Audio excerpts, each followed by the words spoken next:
Welcome to Package Opinions. This is episode 2. My name is Garrett King. This is Ashley Ornelas. Hi. You're good. Hey, today we're talking about a few of the biggest headlines in the consumer goods and retail space. I'm very excited to do this. Episode 1 under our belt. We didn't sink the boat. Now, I think we're going to get in a rhythm each time. Today, we've got 3 things we're going to hit.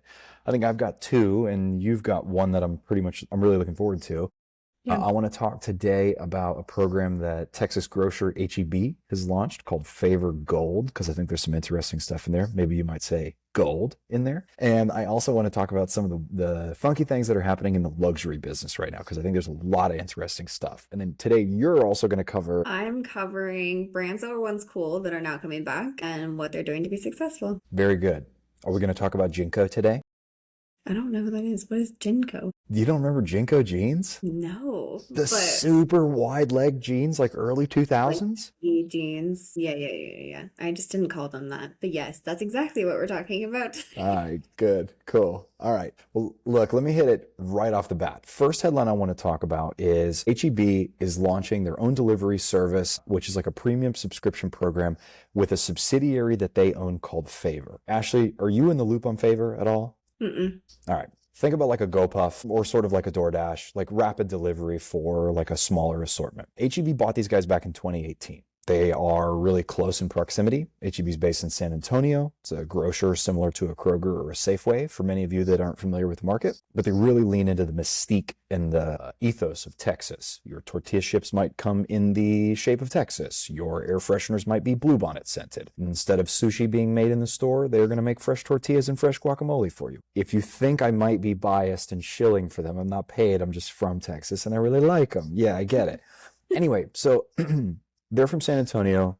In Austin in 2018, there was a small startup called Favor that was running rapid delivery, very similar to a GoPuff, like I just said. H-E-B bought them and has essentially used them a little bit as like a technology incubator, I guess, for rapid delivery. So when you drive around Texas, you oftentimes will see billboards, especially on highways, about like fast delivery through Favor. So a couple of things. They have launched a new loyalty program called Favor Gold. And I think we see a bunch of programs like this. Uber One, kind of. Are you an Uber One subscriber?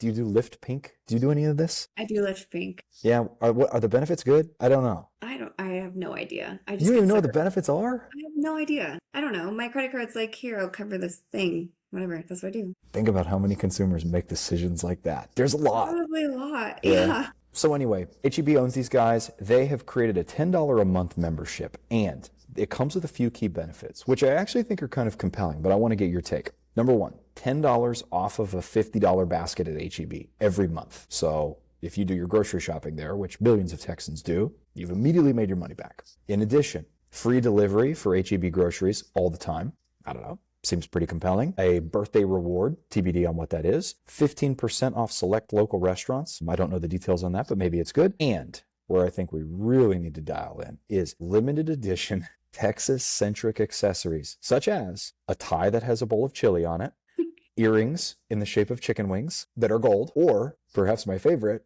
barbecue-themed body pillows. You don't understand. Is this a Texas thing? It's so really appealing to Texans?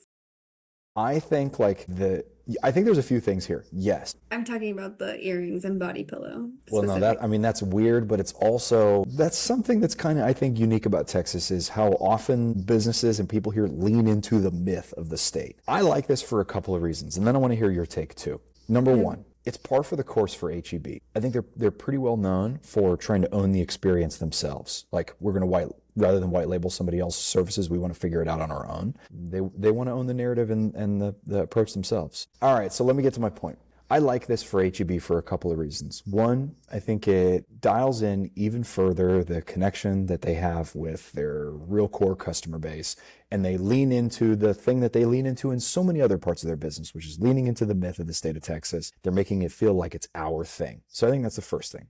Mm-hmm. Second, they're trying new things and trying to make a more compelling rapid delivery option. And third, I like that they're owning the experience themselves rather than contracting it out and white labeling it by somebody else. I think they'll learn a lot more that way. They'll collect more data that way, and ultimately they might build a more compelling thing that way.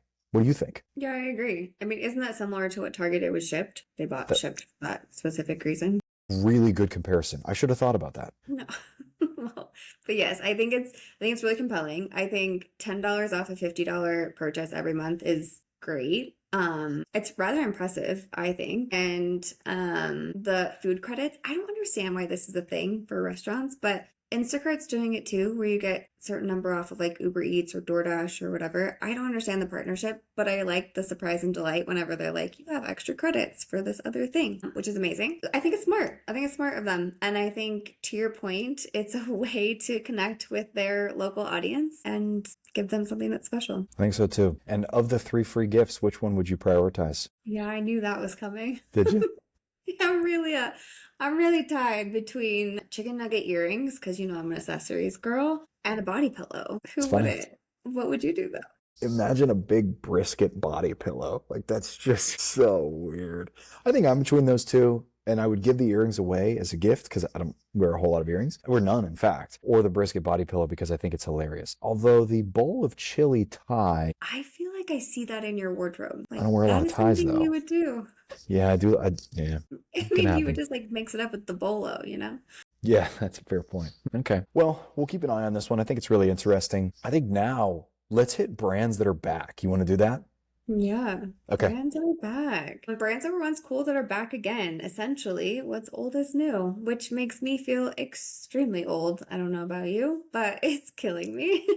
Okay, brands that are back. So, Old Navy, Gap, Abercrombie and Fitch, huge resurgence in the marketplace. And a lot of that has to do with a couple things that are going on. The first one is really around offering products that are focused on value and accessibility and affordability. We talked about this last week a little bit with Target, but there's just less discretionary money in the marketplace right now, and people are being very choiceful about where they're spending their dollars. Unfortunately, that means apparel is getting hit, I think, harder than a lot of places expected it to. And so you see things like we talked about last week, Target's launching new lines of products that are $40 or below. Obviously, Old Navy, Gap growing like crazy. I think both of those companies have seen Old Navy grew share for the 8th quarter in a row, which is crazy. That's 2 years, right? 2 years of growth coming from Old Navy, which I think is really impressive. And all 3 of those companies have seen growth, year-over-year growth between 3 and 5%, while other places are calling declines. So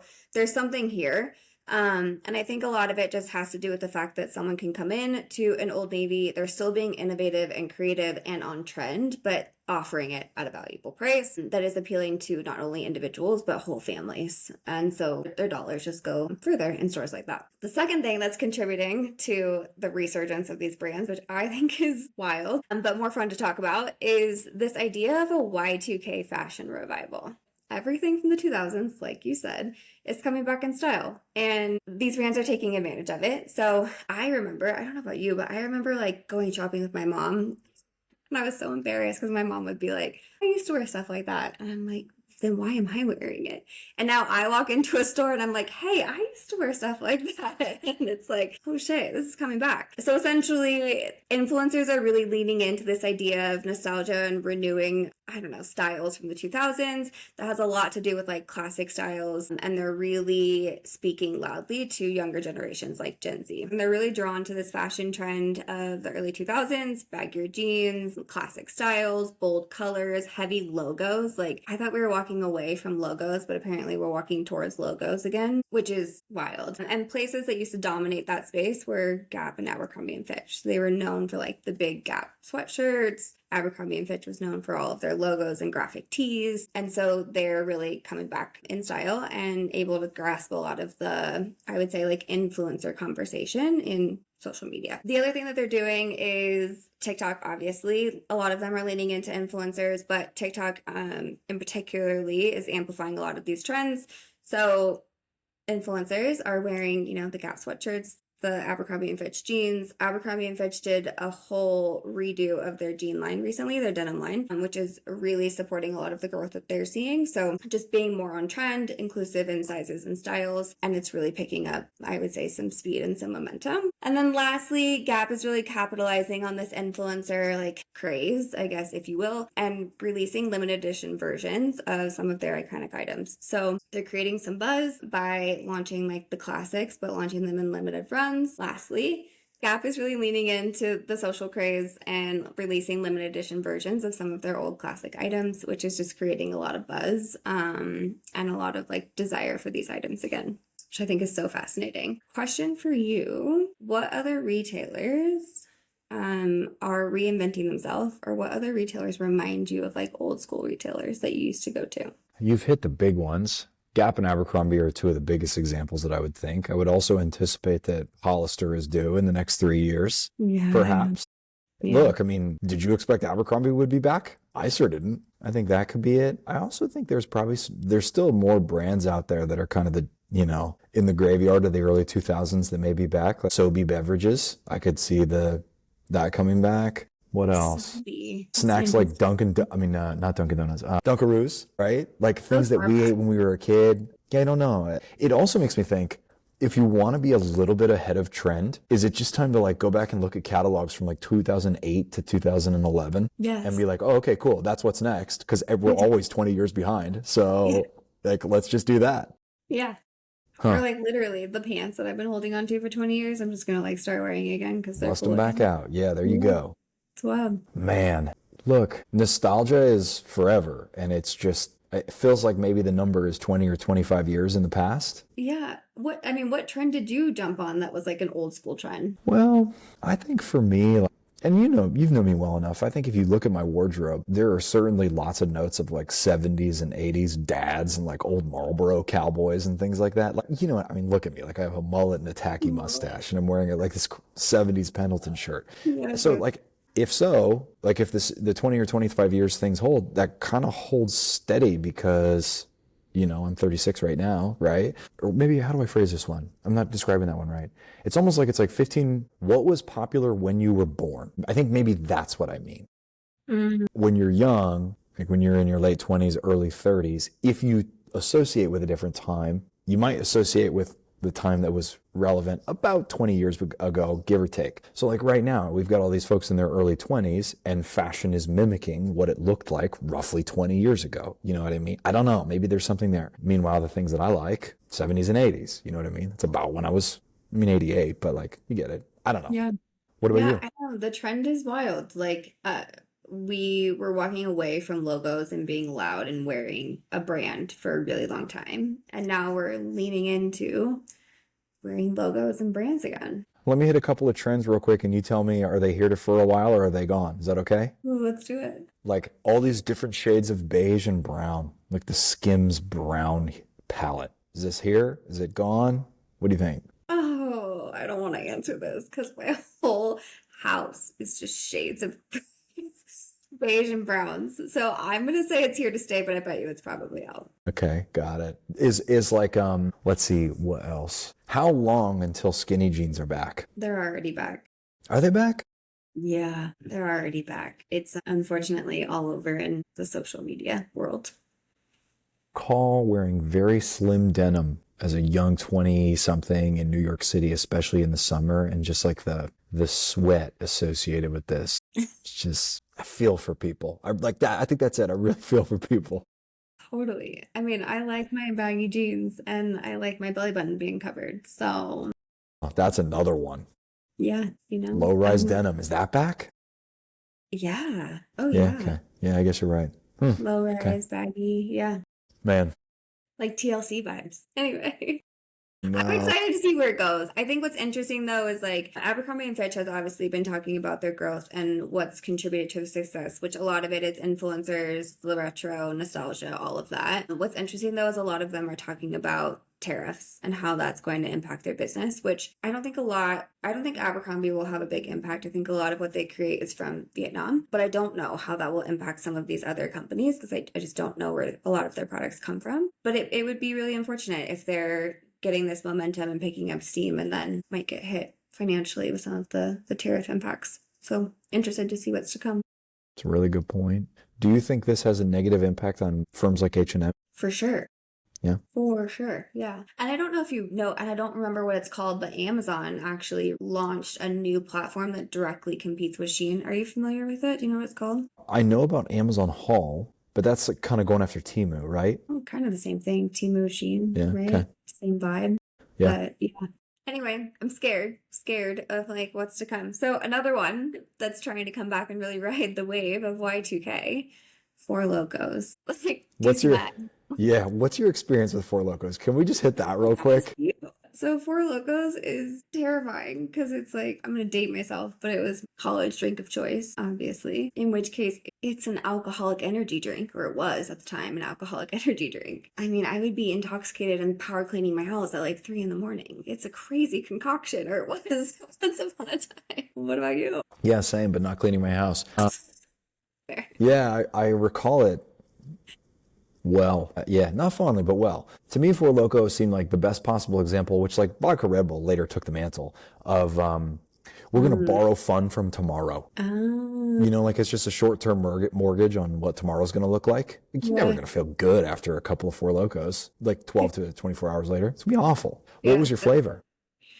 I don't remember. It was Yeah. orange of some Okay. sort, if I remember correctly, but I have no Cool. idea. We drank a Anyway, lot of, we we drank drank a lot. some lemon lime, not a lot. Well, obviously, somewhere along the line, we realized that alcohol and energy drinks are probably not healthy for you. So they were forced to reformulate. I think that was like 10, 15 years ago. And so ever since their reformulation, they've just been trying to find ways to be relevant and come back again. And they've been doing this in a number of ways. One primarily is just distribution. So they've been trying to gain distribution and get in front of more people. And they have done a lot of work to get into convenience stores. So they're launching a lot of their new products in 7-Eleven. They partnered with Walmart to get into their single serve aisles, which I think is really interesting. And quite honestly, their sales are up 65% versus where they were 5 years ago, which what they're doing is working. But they're not capturing Gen Z, which is what everyone is after. So they have to find a way to create buzz and be top of mind for Gen Z. So right now they're doing that in a few ways. One, they are launching one new flavor a year, and it's usually some like wild, innovative, crazy flavor a year. So again, thinking back to like the limited runs or trying to create buzz and trying to create urgency, they're doing it with flavors. Last year, I think it was Jungle Juice, which that's another one. Yeah, Jungle Juice. And then this year has something to do with camo. But flavors, they did a major brand refresh recently. Again, talking about package refresh last week, they're doing it too. Bright colors, bold fonts, stuff that's really eye-catching, which also helps them create a billboard in store. So they're winning for that reason as well. And then they've launched some pretty serious provocative campaigns, I would say, over the last few years, which I'm not going to talk about them. Feel free to look them up. But it's definitely spoken to a younger generation and has obviously created a lot of buzz in social media. And then they as well are, as most people, are leaning into influencers and partnerships. So NASCAR, EDC, like raves, concerts, Barstool Sports, things like that. They're really leaning into partnerships to drive awareness of their brands. And they're really paying attention to where Gen Z is today and how to speak to them. And I think they're doing it in a really interesting and creative way. But the quote here directly is about the Y2K craze, which I didn't even know was a thing until reading these articles, or that it was coined like a Y2K resurgence. But essentially it says, as with fashion, the same concept applies to other products and categories, including food and beverage, which are making their comeback. So what's old is new again. So maybe Four Locos has some, I don't know, runway. Maybe they can come back and be cool again with the younger generation. Knowing that Gen Z drinks less than previous generations, it's interesting to see this level of success. I would agree with that. That is interesting. You know, Yeah. like they already have a little bit of like a category headwind in theory with that demographic. But if this brand is succeeding, it makes me think other brands will go after them. It is succeeding. I don't know. Their packaging refresh is giving like Liquid Death. It still looks like an energy drink, but it's an alcoholic beverage, whereas Liquid Death is, you know, sparkling water that looks like an alcoholic beverage. Man, if it doesn't have caffeine in it and it's just a malt beverage, I wonder how big that could get. Maybe it's just branding, right? And flavors, like if it tastes really good. Although if I remember correctly, I don't remember it tasting that good. So great. Like it was because of the caffeine. That's why you drank it. I don't know. Correct. Yeah. Yeah, I don't know. It definitely has some stopping power. So Yeah. I think they'll get a lot of trial. Whether they get a lot of repeat, I think will be, I don't know, jury's still out. Yeah. It also makes me curious. My guess is their business is heavily single serve, like one can. Yeah. They're going to get people buying 12 packs, 4 packs, what have you? I don't know. I don't know. That's I've never their seen like a goal. multi-pack of Four Loko. No. And they don't talk about that as being their goal, quite honestly. They say they want to dominate single serve. Man, just grab and go. Drinking a 2x4 in a paper bag when you leave the 7-Eleven. Yeah, which doesn't feel very Gen Z, but maybe they're making it cool again. I Maybe don't that's know. I coming think back too. Got it's a it. great way to stay awake at a rave, I guess.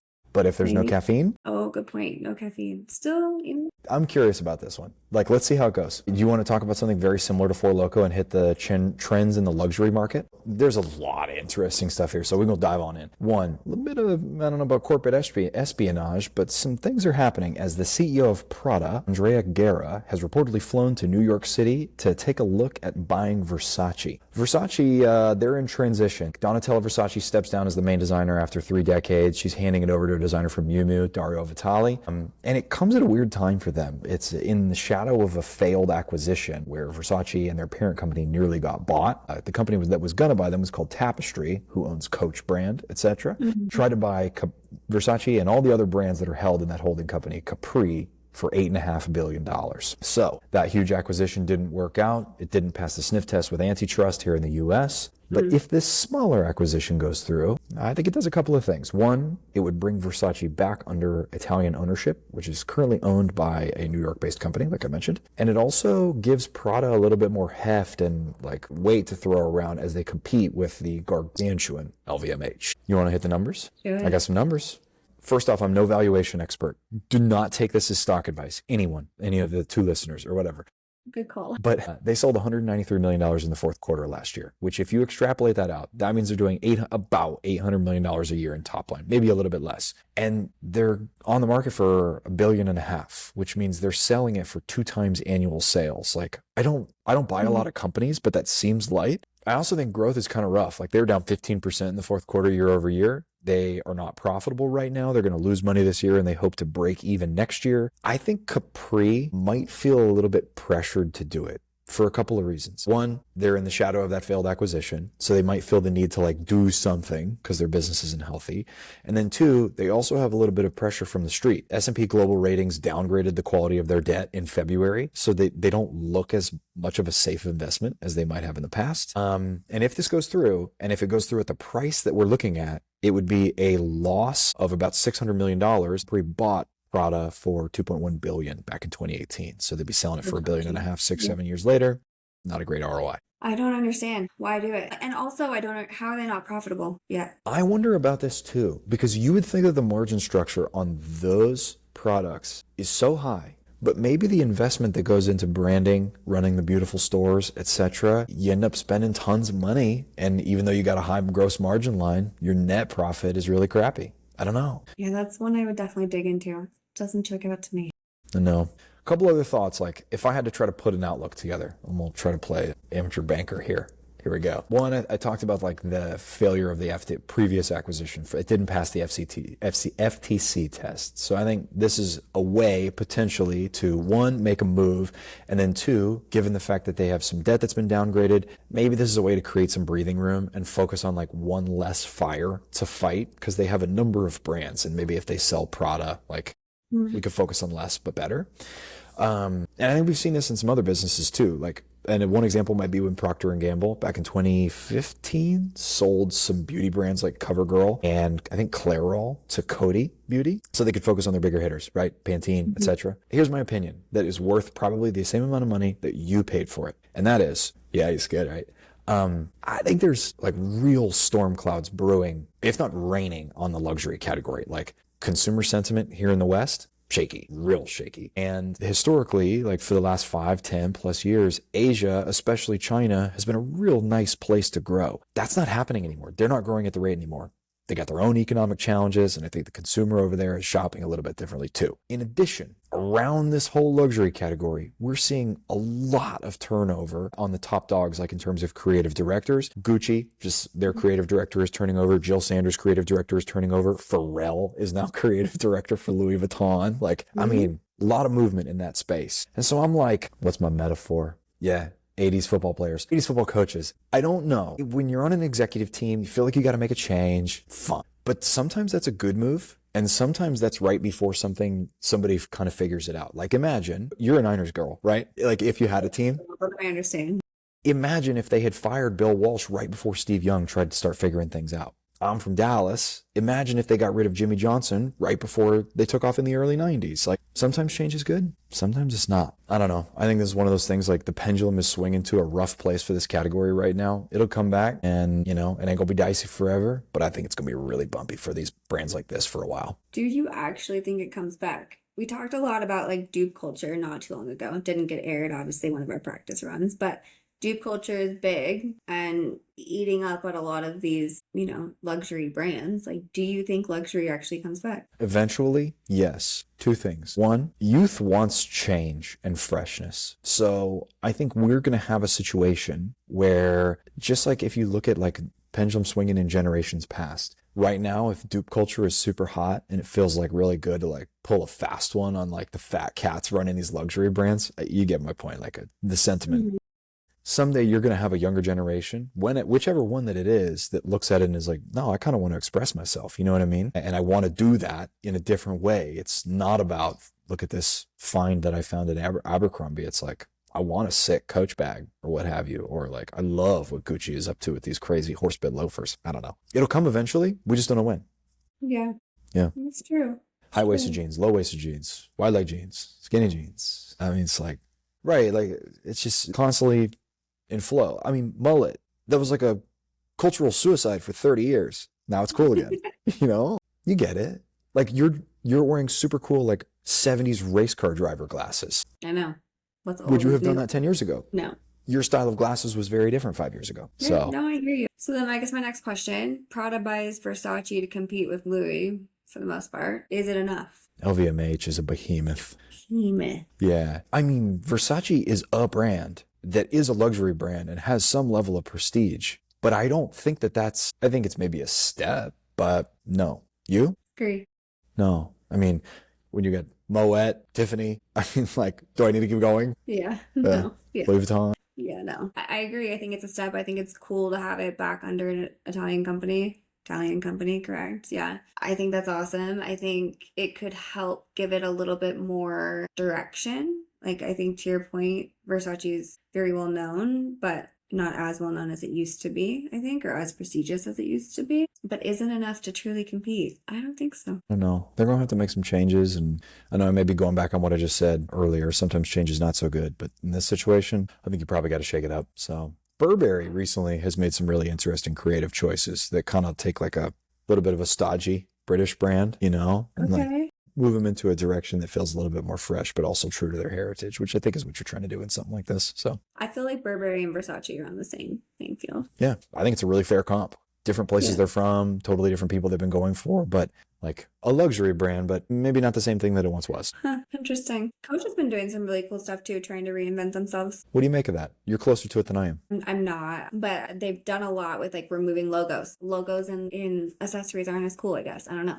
But removing logos has been the key to their success. They've also been, I think, copycatting a lot of other designer brands, but I think they're also doing some cool stuff. They know who they want to go after. They want to go after Gen Z, and they're listening to what they want. So they're doing bright colors, a lot of like art inspired pieces, as well as classic like non-logo pieces. So I mean, ebb and flow. Like for a minute there, Coach was not that trendy, right? Yeah, it's like, but now it's sounds cool like again. they're back. So, and you know what? Someday, then they won't be, and then they will be. It's yeah. So How I don't does know. it feel to be cool again, Garrett? I wonder how long I can hold on to it. Not long, probably. All right.